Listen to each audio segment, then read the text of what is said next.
a question that could take weeks, if not months, to answer. That's when the trio was led to one of the jail's back doors and the story began. Drivers who dread coming to the pumps are in for a big surprise come next month. It's chips and fruit. Salvation Army volunteers passed out lunches Thursday to tornado victims in Manchester. It was day 4 of cleanup, and emotions continued to run high, even for those behind the scenes. No matter how many times you've seen something like this, your heart just breaks. We were laying right here. Johnny Murray believes a kitchen wall stood between life and death for him and his wife.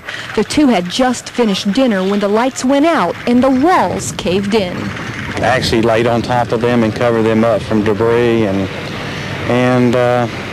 you know, probably 15 seconds it was over. It was just really quick, really fast, and a lot of destructions. The local fire department has served as the city's command post from day one. It's a place where volunteers have come together to do what they can to help out.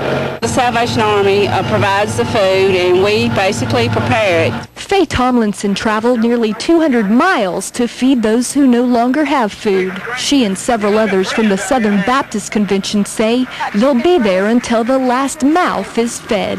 3 meals a day, 2 meals a day, whatever they need us to do is what we're here for. In the meantime, tornado victims continue to salvage what they can in an attempt to slowly put their lives back together. In Manchester, Jennifer Demuth, News 12.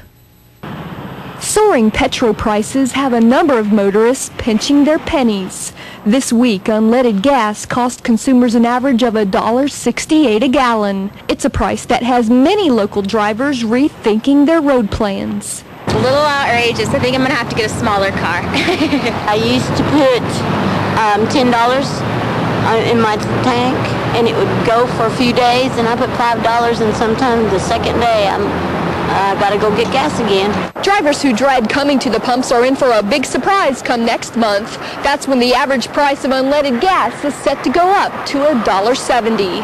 I'm not going to be able to drive. I won't be able to afford it. That's too much. Isabel Jenkins says she'll be stranded if pump prices reach expected highs. Other motorists are revving their engines to the same tune. It's almost like you can't go anywhere. You just need to stay home. Not everyone will let the fuel frenzy slow them down. Some folks say they're left with few options but to pay the price. I have so far to drive, I have to drive. I'm not going to let it stop me from driving. And with the driving season inching upon us, pump prices are expected to heat up even more come summer. In Chattanooga, Jennifer Demuth, News 12. The bells have been ringing non-stop at this Ringgold wedding chapel. Pastor Herman Capper has spent countless hours preparing marriage certificates. As long as you both shall live, you so promise. In hopes of uniting every last couple that comes through the doors. It just felt like the right time.